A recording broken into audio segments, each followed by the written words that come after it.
Good evening, everyone. Welcome to the Thursday edition of the Hog Talk podcast, presented to you by Vision Exteriors, coming to you live from the Sterling Soap and Roastery Studios, part of the Believe and Buzz Radio Network, where you can hear us each week on 106.7 Buzz 2 in Central Arkansas.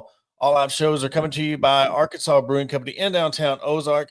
I am Porter Hayes. Alongside me is Adam Hall. On tonight's show, we will talk about Arkansas's 93-68 win over Vanderbilt. We'll talk about professional players overseas coming back to the college ranks and Josh Pate's fix to the college football window. To start things off, you texted me right before the lineup and said that they're listening. I think they're tuning in weekly because they changed the lineup and put Malik Thomas in, started, and hot start. What do you know? You change things up. And I think part of it too is, Adam, when we were talking about Darius Acuff and Malik Thomas, Darius Acuff immediately, you could tell he was a star. He was already asserting himself in the starting lineup. He was already asserting himself as a leader. And it might have taken Malik Thomas a little bit more time. You get comfortable in that 6-man role, come off the bench and score. But then again, I told you a couple weeks ago, we started seeing the production decline a little bit. So maybe he was itching to get in the starting lineup. You start him, and man, just a beatdown. Never trailed in the game.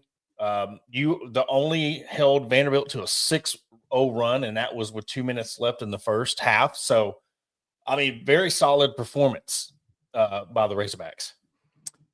Sometimes, when things get a little stagnant, like we talked about, you just have to switch things up a little bit. Sometimes it may not work out, may not be permanent. I think this is one that, could end up being permanent. And I think you go back and look at, hey, do we need to start Ewan over Pringle just to change another dynamic? It was a great game overall. It was the game that they needed. It was the game that we weren't too sure if they were going to be able to do it with Vanderbilt, being 16-2 at the time, number 15 team. You didn't necessarily know what you were going to get with Vanderbilt, but kind of like we talked about also, this was an untested Vanderbilt team who is now struggling in the SEC. So yeah. I think that this was, they're little, I'm not going to call it a Cinderella story, but it was good for them starting off the season 16-0. There's a lot of talk around them, got up to number 10 ranking. But they're not the team that everybody thought they could be, being 16-0. And I just go back to, like we've said, y'all hadn't played anybody yet. Yeah. So, now they're struggling. They're not a good offensive rebounding team. So you get them to miss, you get the rebound the majority of the time. Looking at it, it really, I was more shocked at Arkansas only shooting 12 free throws. Malik Ewan was 6 out of 8. Darius Acuff didn't shoot free throws. Mike Thomas didn't shoot free throws. So, things like that, I was just kind of like, are we settling for jump shots? We're not attacking the rim. I know Coach Cal ended up sitting Darius Acuff at one point, tried to light a fire on him, and it worked. I'll play that clip right quick. And this is about him moving Malik into the starting lineup and Darius Acuff during the game. Malik's getting better, but we need more motor from him. More toughness from him, but he's way better. I kind of like Malik Thomas starting. I thought it was pretty good for him, too. And I took Darius out in the second because he was going through the motions of playing. Well, then you're not playing. I don't care who you are. You're going to sit and watch the game now. And then he went in, he was mad at me, and he played well because he was mad at me. And he thought I was like, yeah, he won't like. No, I love it. Be mad at me all the time. Just play like that. My point to him is, instead of just worrying about being a really good player, how about be the best player in the country? Exactly. That quote. I love that. Yeah. I mean, there was a lot more to it, the presser, but his whole opening statement was gold. And that's what you want from a head coach, and especially a head coach. And to be honest, yes, Darius Acuff is great, and he's going to be a first-round draft pick. He's going to be an NBA player. But when you look across from you and you got John Calipari and all the NBA guys, you're you're just another NBA player. Like, he's dealt with this before. You're not his golden ticket to get somebody to produce to the NBA. Like, he's been here, done that. And for him to set the tone in a win. So think about this. You won and you're chewing him like that. This ain't coming after a 20-point loss. They're already upset after a loss, and then you just kick them while they're down. This is, you're up. I'm going to take you out. If you're not playing, and he had made another comment about a bag. Don't worry about the bag. Go over there and score. And the biggest key too, they 25 assists. You know, you're talking about the free throw discrepancy, but when you're sharing the ball a lot more, you're getting open shots. Therefore, you're not dribble, drive to the basket, get fouled, making erratic passes, or not sharing the ball, and everybody's just going to the basket and laying it up. This could be a turning point in the season. I know Vanderbilt hasn't played anybody. I was looking at their schedule.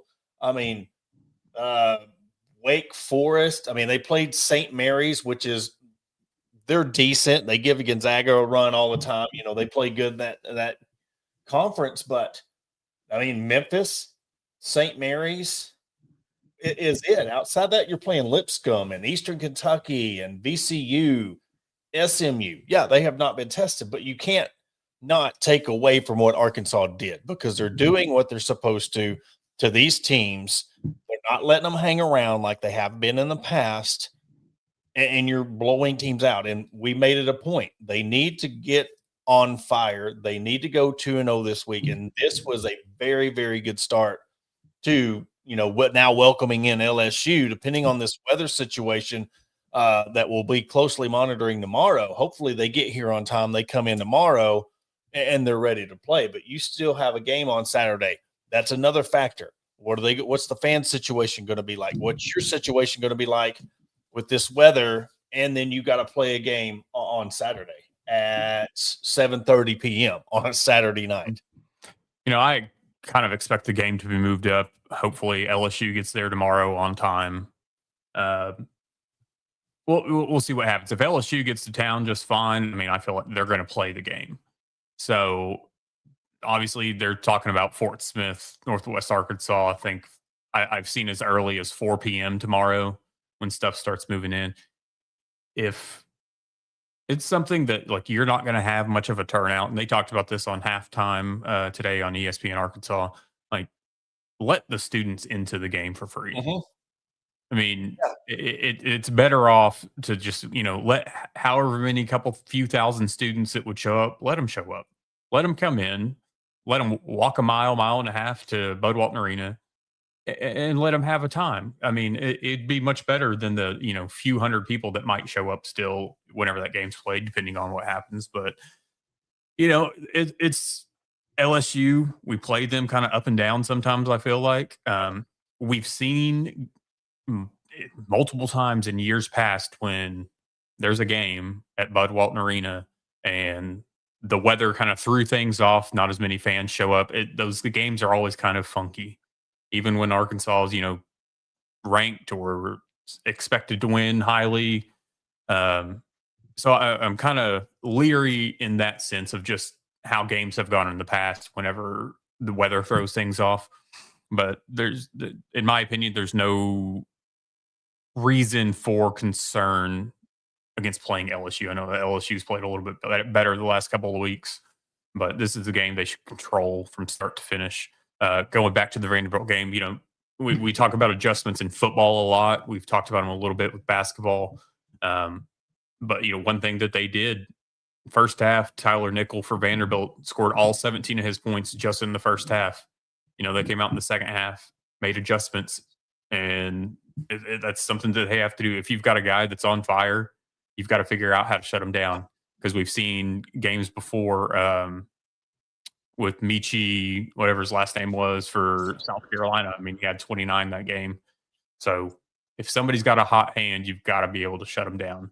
Well, you go back to the Ole Miss game. You know, they had that in the bag, and you're talking. I mean, correlate that to learning from your mistakes. You should have that Ole Miss game put away. You let their top guy, name slipping me, but he gets hot. All of a sudden, it's a close game, and when you had to escape to win. So yeah, you make your adjustments, you get things, but no, you just look at, they're so talented.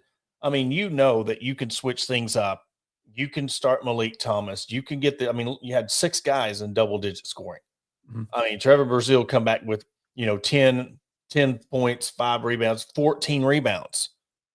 Maybe this is something when Coach Cal was like, look, guys, we need a lot of fire. And now everybody responds, not Mhm. just 1 or 2 people, because they got to know their potential. And it goes back to what we clipped up, and we're talking about the expectations of this team. And, when we put it out there, I was kind of surprised at some of the reactions of, do fans want to hear what they really think? Because when you preach or you talk about expectations or the team needs to do this, they fire back like, oh, you need to give him patience. And this one, that was after a loss Yeah. that we made that comment. And two, but we're speaking what everybody would be saying if they would go on a 2-3 game losing streak, or if they're shooting 500, floating 500 into the SEC season, going into the SEC tournament. That's what we would be saying. So why not say it now? Because the expectations are higher for this team. And especially when you see the production of Carter Knox, Trevor Brazile, Thomas Acuff, you and Wagner had 11. I mean, all these guys firing on all cylinders. I mean, if you have Pringle scored, you'd had 7 guys in double digit scoring. So they're there. And you playing defense and you held them to 68 points. That's good, no matter what team you're talking about in the SEC. So you get your defense going. I 9 of 22 from the 3. I mean, that's good. I would like to see a little bit higher if you're going to shoot that many threes. But other than that, you cannot be mad at their performance, but you just want to make sure they continue on. And a thing with LSU, yeah, you look at their record, they're 1-5 in the SEC, but you go back to that Kentucky game where it took a game winner to win that. Yeah, you can't look at, they got beat by Vanderbilt by 11, and they're coming off an 18-point loss to Florida. So anything goes, especially like you said with the climate, the fans. Where's Arkansas's headspace at, knowing Kentucky's coming up? All that. So I'm with you. Just open it up. Let the fans come in. Let them come in and see this game, because again, and I would just open it up. Mhm. Why not just let anybody? If you can walk there, by God, that's showing support. Mhm. Open it up. Let these people come watch this game, because it's not going to be third capacity. Probably, I would say if you held it to who just came, student section tickets, and I would expect 4,000 or 5,000 there because of the weather. Because you're thinking it's going to hit tomorrow night, and then we're talking about Saturday night at 7:30. There ain't nobody going to be walking around Fayetteville as hilly as that place is. No. And I mean, that's the thing too, is you say, okay, you don't open it up, you just leave it how it is, and you have 1,000, 2,000 people show up. Okay. Let's say you open the doors and just let first come, first serve, you get 5,000, 6,000 people in. Mhm. You have concessions open, but limited concessions. Like, you're still going to make some money there. It's not like you'd make more doing that than you would only at that 1 to 2,000 people showing up, if that.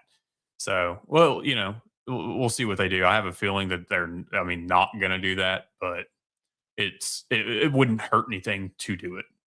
One time in your life, do something for the fans. That's all we're asking for. And if you're not able to make the game, again, 7:30, unless they change up the schedule, they move things up, but it will be shown on the SEC network. I know they've had snow games before. It's funny. I can't remember. Clemson was playing in Fayetteville, and I was going to go to the game, and it was an ice game, and it was not able to go. But so they've had these situations before. So 7:30 SEC network. Arkansas LSU tip off, and we want this to continue rolling, and we'll switch over to staying with college basketball. But Alabama, I don't know what the deal is with this guy, and how many people are. It's funny how you defend it and you die on the hill when it's your school. But if this was any other school doing it, letting this guy, knowing he's been in the NBA, and because he hasn't played a regular season game, we're letting these players come back. I do not understand this. And you can't sit there and Nate Oates, everybody's calling him out. You can't sit there and say 2 weeks ago, 3 weeks ago that we're ruining the integrity of high school basketball and recruits, and then you pull this. I don't know. I don't see how they're getting, and the judge being a booster or whatever, and then people are like, well, he's doing nothing wrong. I mean, yeah, technically, but come on. You don't think he's getting some kind of kickback or he didn't get any kind of influence. That's what's ruining the integrity of the game is these adults that are trying to make money off of this. And it's not paying a player for his name, image, and likeness. You're sitting there trying to loophole your way around winning, and you're doing it, albeit for a guy who in 2022 averaged 6.4 points a game and 6 rebounds. Mm-hmm. I don't know. And because the reason why this worries me so much is where's this going to be in a year? Where's this going to be next season? You're opening the floodgates of just letting anybody who's to say, well, you're not under an NBA contract anymore. You've got eligibility. Come back and play. I don't know. It's absolutely falling off the rails. The major gripe is still always going to be college football because football is king and everything that goes on with NIL, transfer portal, etc. But the NCAA has got to figure something out. Like when is the NCAA going to man up and say enough is enough? Yep. Because I mean, this is getting to be worse than I know. And I actually looked up Moses Kingsley. And he played 4 years at Arkansas. So that was the first game I went to when I was at work. I went back through, I think, the last 8 or 9 years worth of rosters, and most of those guys, there wasn't much left. I mean, unless you wanted to go with a potentially, I think Chris likes, or no, he may have used all his, but Keon Minifield's been looked at by a handful of schools. Yes. He played 2 years and then went to the transfer portal, and it didn't end up anywhere. And he's been in whatever BS pro leagues. So it's ridiculous. And if you notice, a lot of these that we're seeing their names pop up, or they're getting signed, or they're being looked, they're all international players outside of the Minifield one.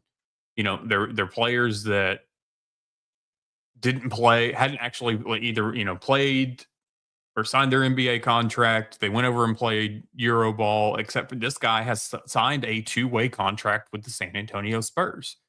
He signed it. So you're not eligible anymore. That's how the rules have always been. You are no longer eligible once you sign your pro contract. But then here we are. And it's absolutely ridiculous.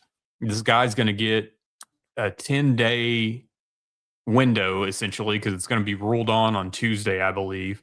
So what, is he going to suit up this weekend against Tennessee? They're expecting him. Again, when you look at a story now, I don't have the time to really fact check a story anymore, but you have to. But from what I'm seeing, they're going to try to play him. Then you know what? If they play him this weekend and then it's ruled that he can't play at that hearing on Tuesday, then guess what? Since he played in this and he's ineligible to play due to the actual rules, guess what? Alabama, you're not playing in the NCAA tournament. Point blank, period. I know it's not going to work. That's the thing. What are you really getting out of this? And this is the thing, again, where it goes to, I'm griping now before it becomes a big problem, because if you don't say anything now, what's going to happen? Because you look at Bronny James. He goes to the G League and averages 28 points a game, and then he's barely getting the court time on the NBA. Or Mac McClung. You're going to the NBA and you're averaging 25 points a game. What happens when you start getting these elite players that are elite G League players that have never played, that are averaging 20, 25 points a game, and they're coming in and they're making immediate impacts to college basketball? And the downside of that is you're talking about international players. There's a coach that, you know what, they didn't have the NIL. Mike Neighbors did it.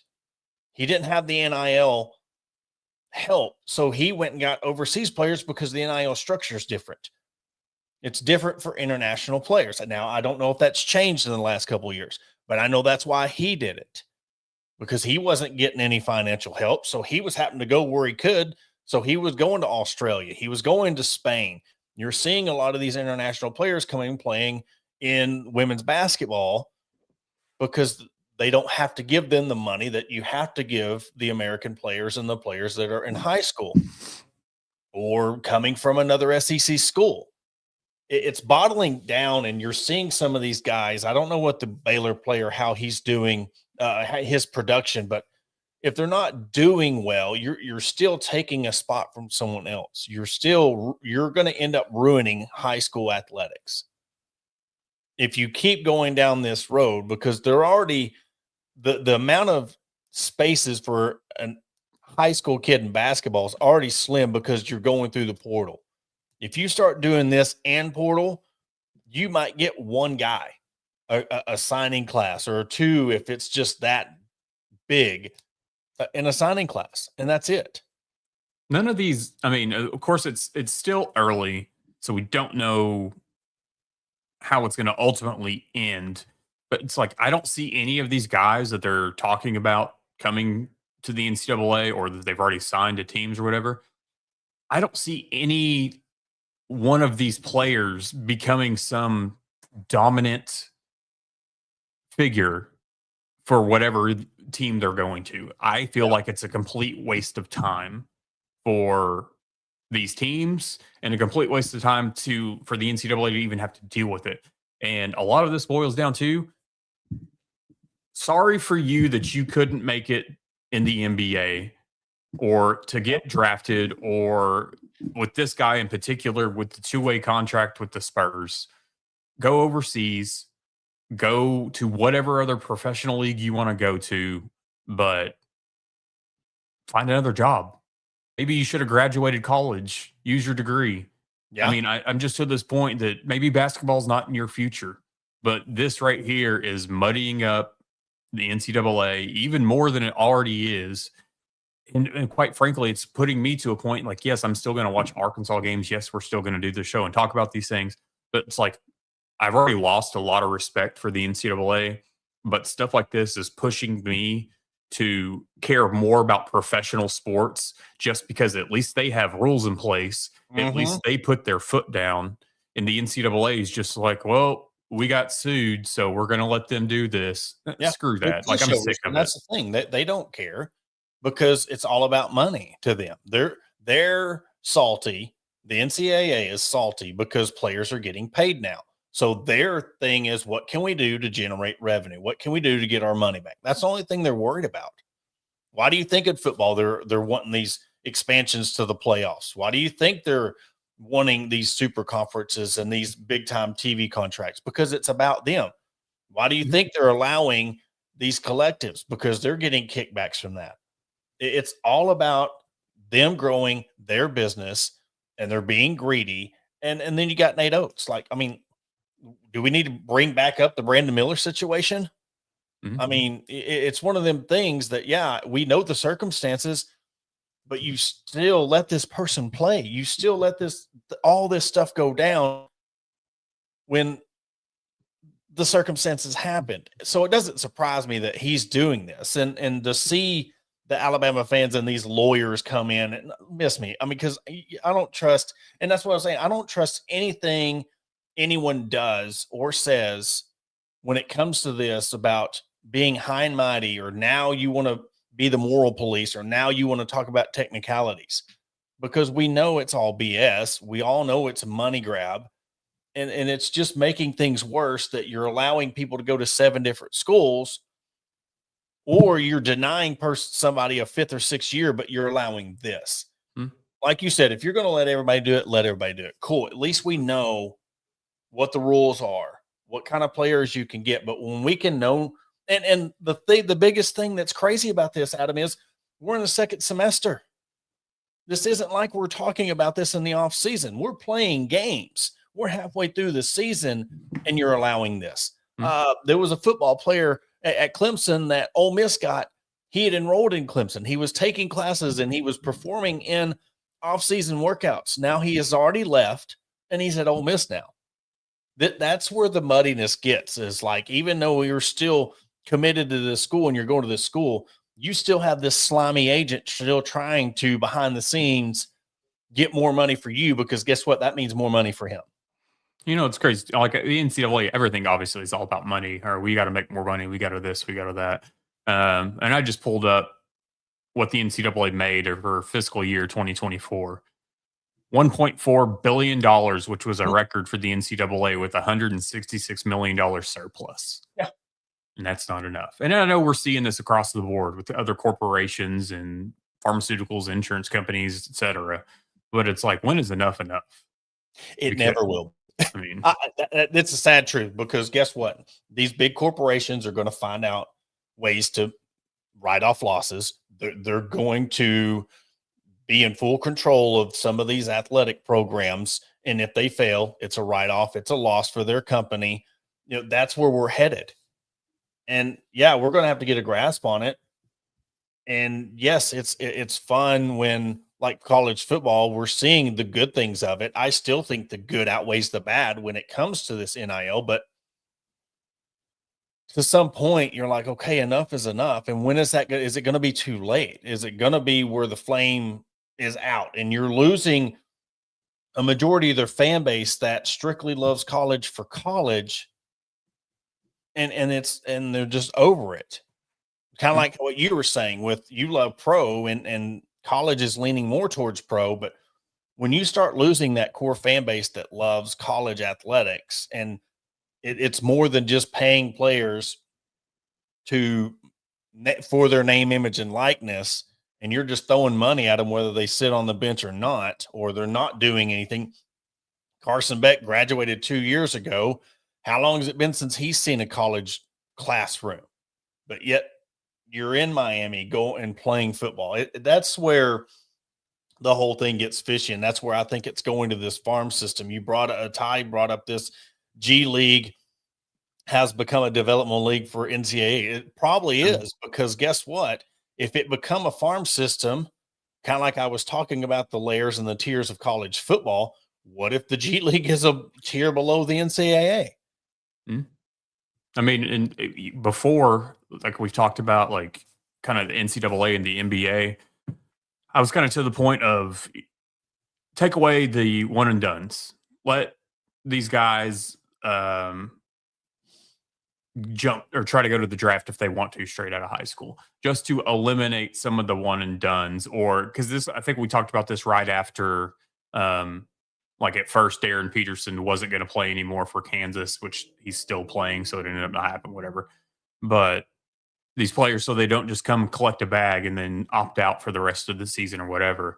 Now I'm to the point that what would it matter if they jumped straight to the NBA and then ended up signing a two-way or whatever else? Well, I don't really want to do that. It didn't work out in my favor, so now I'm going to go back to college. I just don't agree with this stuff. I mean, we're kind of opening things up to, like, when the MLB, in my opinion, wastes draft picks on drafting a high schooler that they're never going to see. Yep. And do it just because. Like, I feel like that's essentially kind of like what's happening. Okay, you draft this guy and he doesn't report or he doesn't sign his deal. And so I'm just going to re-enter the draft next year or the year after. It's just like, when is it too much for the NCAA? You brought it up. I mean, you're talking about baseball. I mean, we're just talking about basketball right now. What happens if a player foregoes his senior in football, doesn't ever make the 53-man roster? He didn't make a roster. He didn't play in a regular season football game, so he gets to come back and finish his senior year at another school, or if he gets into the baseball. I mean, he gets drafted.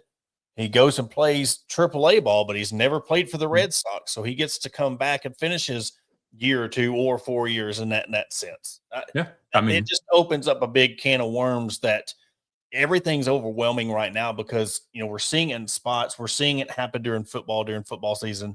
Now we're seeing it in basketball with the mixture because of the transfer portal, college football just now being over with. But if we're dealing with this 24/7, 365 in all 3 major sports, it's going to be so hard to keep up with everything going on, because they're going to need 2 GMs per school or a GM per sport in these schools to keep up with everything.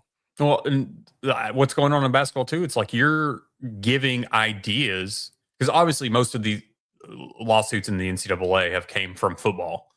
So I feel like that now what's happening with basketball, you're opening up a door for the football athletes and these lawyers trying to find loopholes, trying to find ways around it. Mhm. That, hey, like I'm going to go ahead and enter my name in the draft. I don't get drafted, but I get, so this team decides to pick me up as a undrafted free agent. Well, I don't really like that. So I'm not going to do that. I'm going to go back to college for my year or two. I mean, that's what we're essentially, they're showing the football players, hey, if you don't like where you get drafted or you don't get drafted, don't sign and then go back to college. Mhm. I mean, and it's almost a thing kind of like with the Texas A&M player within the Bengals. He got drafted in the first round, but he didn't want to sign his deal because of some verbiage in it and whatnot. And it was just like, oh, I'm just going to go back to Texas A&M. Well, and that ended up not happening. They came to a deal, but we're just reaching this point that it's just like, why can we not just tell these players, no, that's not the rules. We have rules for a reason. Stop being afraid of these lawsuits, because point blank period, if you have these bylaws that are established and they're legitimate, hey, guess what? We gave you a little bit or a lot of it by the NIL and letting you get paid. That's where it stops. Mhm. Because now you've opened up Pandora's box in this world, and it's just going to keep on getting worse and worse until they go toe to toe with one of these lawsuits and win. Yeah.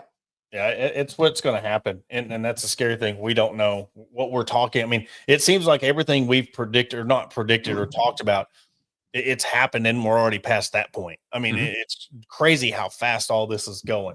What we're going to do, we're going to take a quick commercial break, hear a word from our sponsor over at Vision Exteriors. When we come back, we'll jump into the college football national championship game. Indiana, your national champions. And Josh Pate has an idea of how to fix things and a few tweaks we have on that right after the break.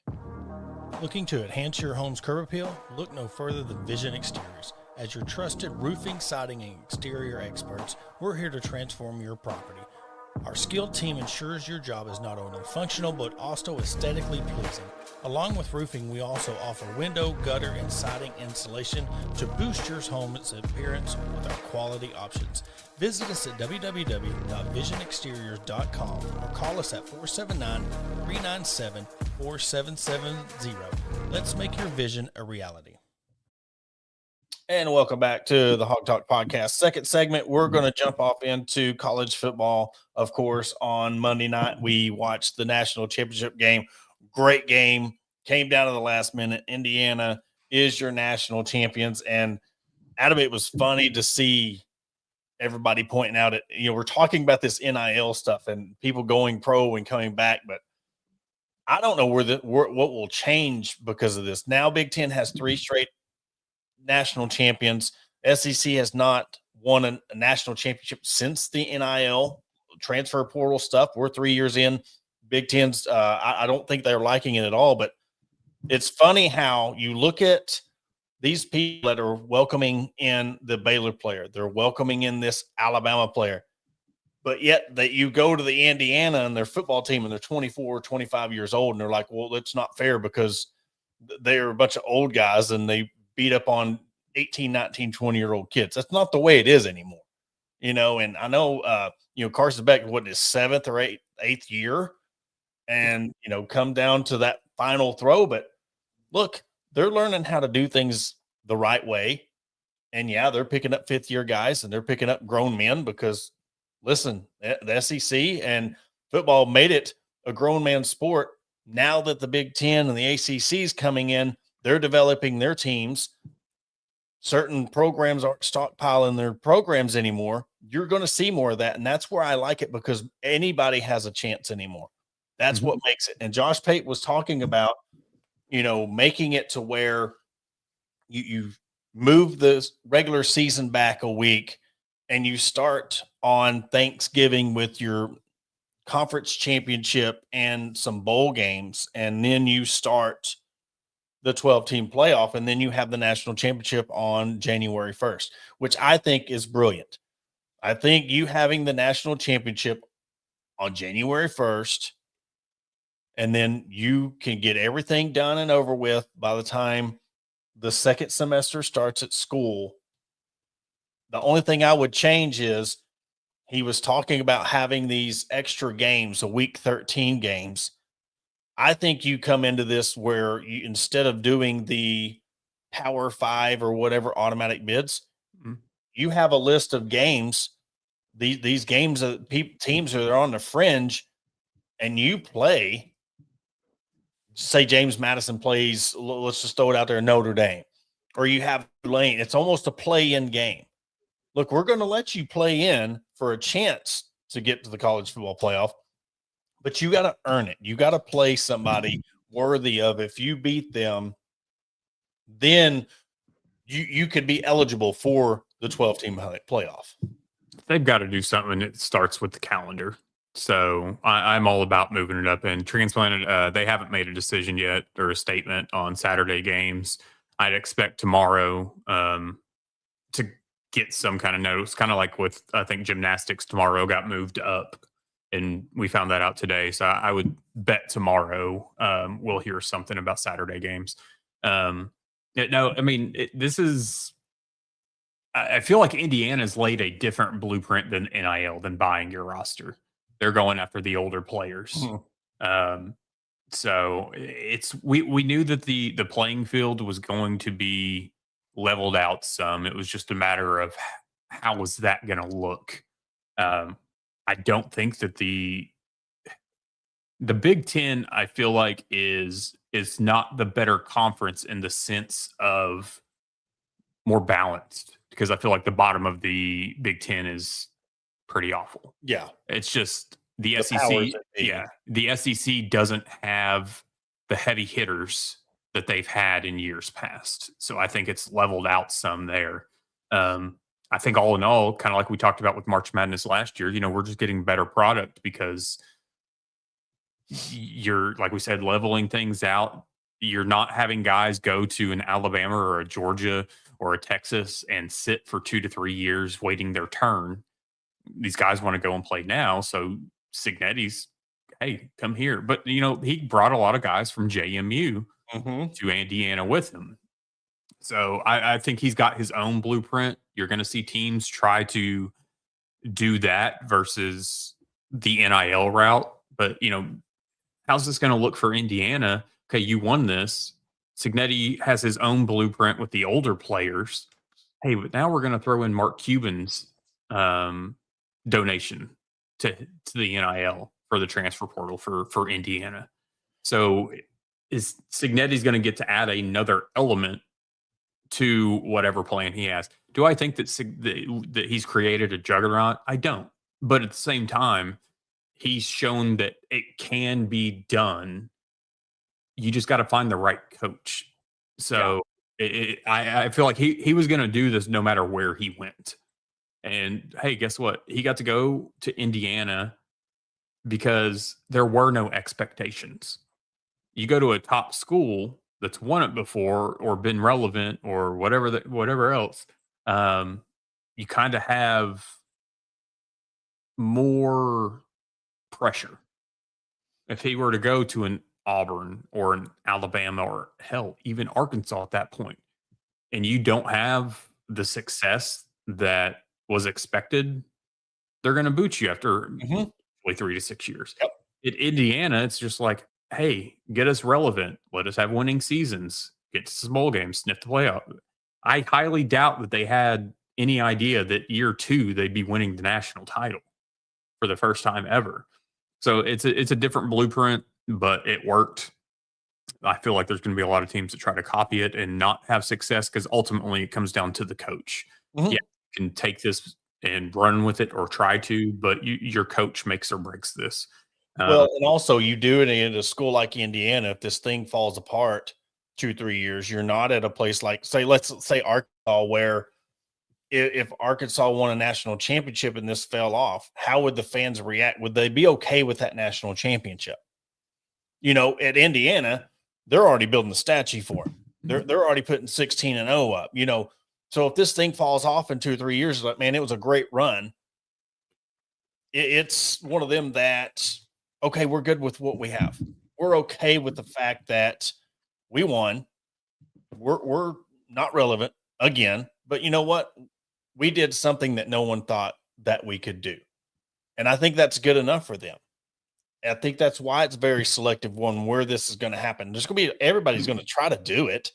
Everybody's going to try to copycat this, but you know what? That's where you said the coaching, because it is, yeah, we're going to have this bag, but you're still going to have to play things. You're going to have to do things my way. Mm-hmm. And if you're not down for that, kick rocks. Because guess what? If I go win a national championship with no stars, you mean nothing to me. I will win this my way because I've done it. And because you look at Ohio State, they won the national championship and then flamed out.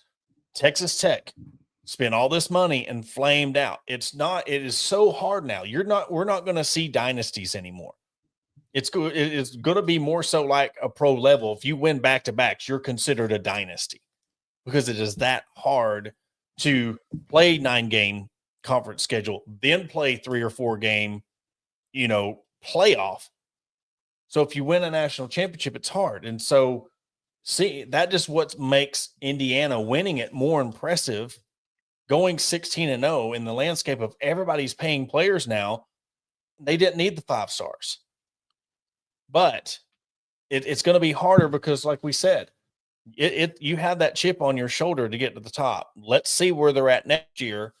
And if they do it again next year, that's what's saying, okay, this can be a staying power idea, and see how many people fall in line with that and see how that affects recruiting.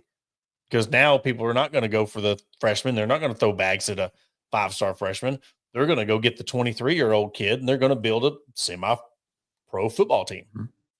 I don't expect the NCAA and college football to fix the college football calendar, because we can't expect them to do anything that's logical. Yeah. I mean, we're seeing that, like what we were just talking about in the first segment with the basketball and the players that have played in the G League and whatever else. I mean, we've seen this with giving players 7, 8, 9 years of eligibility in college football. I mean, yeah, I can't expect them to fix the calendar when they can't even go by the rules that have already been in place for a number of years.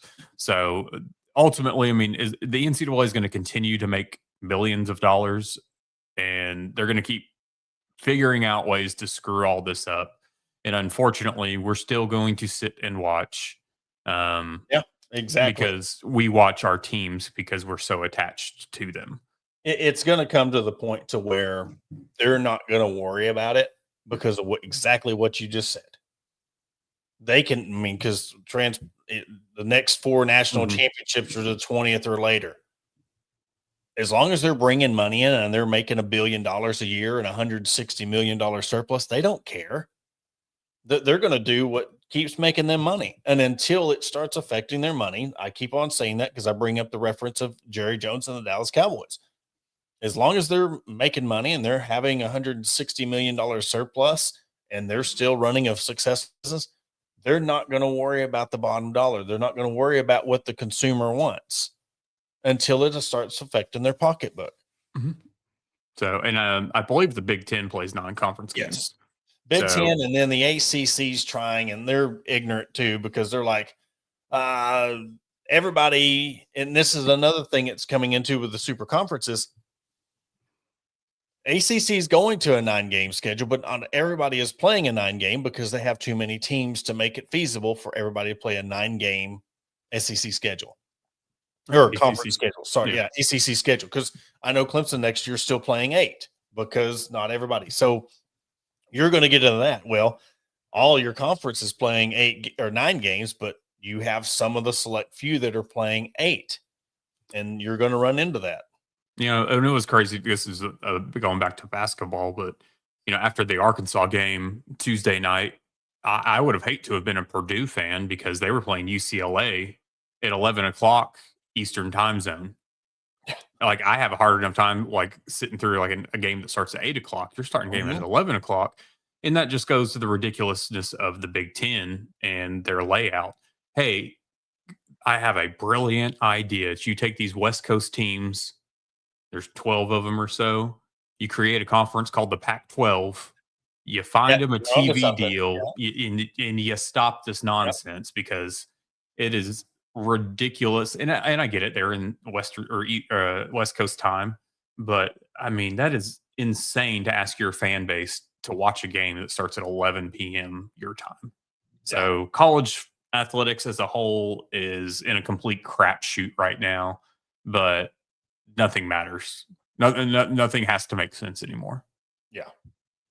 And no, not all our conferences are equal in talent, competition, schedule. I mean, it's No. it, And that's it's why they shouldn't give out automatic bids just because you won the conference championship, because it's not equal. And you go into the thing where I think instead of, everybody's wanting to do the 16 team playoff, I mean, keep it at 12 and you have the 4 teams fight for it.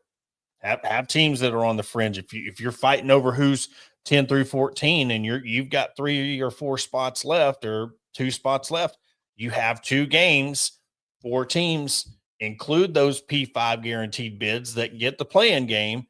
And then the ones that are at 10 or 11 or whatever, you fight for it. And there's your 12 teams, but you rank them 1 through 12 and that's your playoff. Yeah. So that would be my only tweak. Everything Josh Pate said, if you haven't listened to it, go back and listen to it.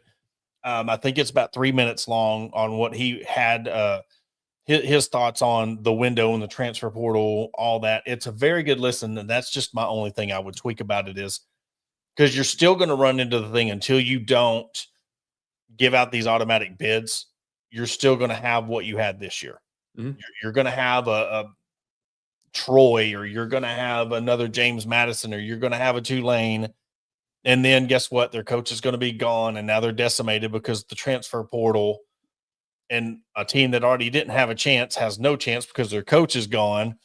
And you're throwing them up against Ole Miss or Oregon. And then guess what? Both of those teams flamed out. So doing things that make sense is just not the way the NCAA operates. No. That is the mantra of the NCAA. Yeah. I'll put it on a shirt. Yeah. Well, you got anything else before we wrap it up? Nope. I hope everybody got their groceries before the snow kicks in. Yes. I love Walmart pickup. I don't have to go in and deal with the madness. But before we go, I do have a cool announcement. Our friends at Arkansas Brewing Company have collabed with us. We have our own drink, Adam. I don't know if you're much of an old-fashioned type of person, but we have a drink at Arkansas Brewing Company in Ozark. It is called the Hog Wash, featuring Whistle Pig bourbon. So I want to give a shout out to all the staff down there at Arkansas Brewing Company in Ozark. If you're around Ozark, stop in, say hello, tell them you want the Hog Wash to drink. And after everything clears up, snow, ice, head on down there for some good food, music, and a Hog Wash drink to wash it down with.